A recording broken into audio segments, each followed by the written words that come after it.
Long before the Bible was written, long before the pyramids had begun to crumble, there was a city called Uruk. Its walls were enormous, its temples touched the sky, but the man who ruled it was worse than any enemy. His name was Gilgamesh, two-thirds god, one-third man. But absolute power had turned him into a tyrant. He worked his people until they collapsed. He took whatever he wanted. No man could challenge him. Therefore the people cried out to the gods, "Send us someone, anyone, who can stop this king." The gods listened, but the answer they sent would change the king forever. Walk with me as I take you on another journey through the eyes of history. The gods gathered in the heavens. They looked down at the suffering city. Therefore, the goddess Aruru, creator of mankind, decided to make a man strong enough to rival the king. She molded clay in her hands. She breathed life into it. But the creature she created was not a king. He was wild. His name was Enkidu. Hair covered his body. He ran with animals. He drank from rivers like a beast. Hunters saw him roaming the wilderness. But every trap they set, Enkidu destroyed them all. Terrified, they ran back to the city of Uruk. Therefore they told the king. Gilgamesh listened, but instead of fear, he smiled, because finally, someone might be strong enough to fight him. But Enkidu could not simply be dragged into battle. Therefore the king sent a woman. Her name was Shamhat. She was a temple priestess, beautiful, wise, dangerous. She approached the wild man slowly. Animals trusted Enkidu, but they feared humans. Yet Shamhat did something unexpected. She spoke gently. She offered him food. She showed him kindness.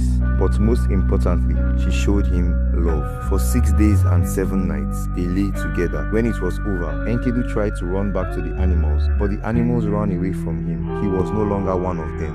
Therefore, Shamhat brought him to the city. He learned to eat bread. He learned to drink wine. He learned to wear clothes. But soon, he learned something else. The king of Uruk was a tyrant, and Enkidu would not tolerate that. One night, Gilgamesh marched towards a wedding house. He planned to claim the bride before the groom, because that was his cruel custom. But someone stood in the doorway, Enkidu. The two men looked at each other, one born king, one born wild, neither willing to step aside. Therefore they fought. The ground shook beneath them. Walls trembled. The city gathered to watch. Gilgamesh pushed forward, but Enkidu pushed back harder. For the first time in his life, the king was not winning easily. Finally, Gilgamesh threw Enkidu to the ground. Silence filled the streets. But instead of killing him, Gilgamesh laughed because he had finally found something he had never known before, an equal. Therefore, the two enemies did something unexpected. They became brothers. That Gilgamesh had a true companion. His hunger for adventure grew. He wanted glory, but glory required danger. Therefore, he proposed a journey. Far away lay the cedar forest, a sacred forest guarded by a monster. Its guardian was Humbaba, a creature so terrifying that kings feared even speaking his name. But Gilgamesh wanted to kill him, because only a legendary deed could make his name eternal. Enkidu hesitated. He knew the monster's power, but loyalty was stronger than fear. Therefore, they prepared for the journey. The people of Uruk watched them leave. Many believed they would never return. The journey took many days. Dark mountains, silent valleys, ominous dreams. Gilgamesh dreamed of disasters, but Enkidu interpreted them as good omens. Therefore, they kept walking. Finally, they reached the cedar forest. The trees towered like giants. The air felt ancient, but something moved between the shadows. Humbaba, his roar echoed like thunder. Even the brave Enkidu felt fear, but Gilgamesh raised his weapon. Therefore, the battle began. The monster unleashed terrifying winds, but the sun god Shamash sent powerful storms to help them. The winds trapped Humbaba. The monster begged for mercy. He promised treasure. He promised loyalty. But Enkidu whispered to Gilgamesh, "If you spare him, he will destroy us later." Therefore, Gilgamesh struck the final blow. The guardian of the forest fell, and the heroes cut down the sacred cedars. Their names will now echo across the world. But victory had consequences. When they returned to Uruk, their fame spread everywhere. But someone else was watching. The powerful goddess, Ishtar. She desired Gilgamesh. Therefore, she offered him love. She promised him power. But Gilgamesh refused. Worse than that, he insulted her. He listed the terrible fates of all her former lovers. Humiliated and furious, Ishtar ran to the heavens. Therefore, she demanded revenge. Her father released the terrifying beast. the bull of heaven. It descended upon Uruk. The earth cracked. Hundreds died. But Gilgamesh and Enkidu faced the monster together. The bull charged, but Enkidu grabbed his tail. Therefore, Gilgamesh drove his sword into its neck. The bull of heaven collapsed. The city was saved. But the gods were furious because humans had killed creatures meant for gods. Therefore, punishment was required. The gods gathered in secret. Someone had to pay, but Gilgamesh was partly divine. Therefore, they chose the other hero, Enkidu. Soon the wild man fell ill. His strength vanished. He cursed the day he left the wilderness.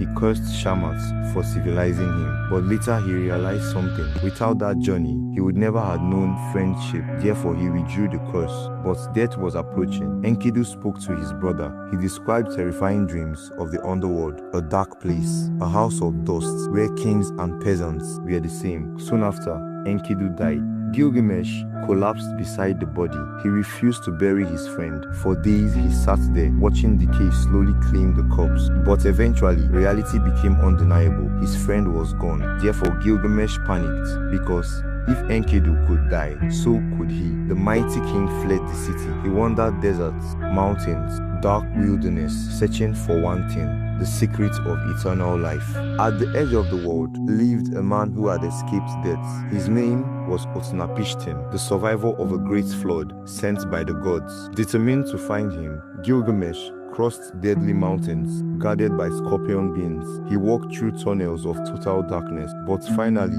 he reached the edge of the cosmic sea. There he found a mysterious woman, Siduri, keeper of the tavern. She looked at the exhausted king. Therefore, she told him a harsh truth: humans, we are not meant to live forever. She urged him to enjoy life instead: food, love, family. But Gilgamesh refused to accept this. Therefore, she guided him across the waters of death. At last, Gilgamesh met Utnapishtim, the ancient survivor, listening to the king's desperate story. But he challenged him: if you cannot conquer sleep, how will you conquer death? Gilgamesh tried to stay awake, but exhaustion overwhelmed him. He slept for 7 days. Therefore, Utnapishtim proved his point. Even a king cannot defeat nature. Still, the old immortal felt pity. Therefore, he revealed one final secret. Deep beneath the sea, there was a plant that could restore youth. Gilgamesh dove into the water. He found it. Hope returned. Gilgamesh decided not to use the plant immediately. Instead, he planned to bring it back to Uruk, to share it, to test it. But on the journey home, he stopped beside a spring. He placed the plant on the ground, but a snake smelled its scent. The snake slithered forward. It ate the plant. Therefore, the creature shed its skin, renewed. But Gilgamesh was left with nothing. The final chance for immortality, gone. Broken and exhausted, Gilgamesh returned to Uruk. He looked at the massive city walls, the temples, the streets filled with life, and he realized something. Humans cannot escape death, but they can leave something behind: cities, stories, memories. Therefore, Gilgamesh ordered his adventures carved into stone tablets so that thousands of years later, people would still remember his name. And that is why the story of Gilgamesh survived, not because he became immortal, but because the story did. The Epic of Gilgamesh is over 4,000 years old, but its message still feels hauntingly modern. A powerful man learns that strength cannot defeat death. A hero discovers that friendship is more valuable than glory. And a king realizes too late that immortality was never meant for humans. Thank you guys for watching. Do well to like, comment, subscribe, and walk with me again through the eyes of history.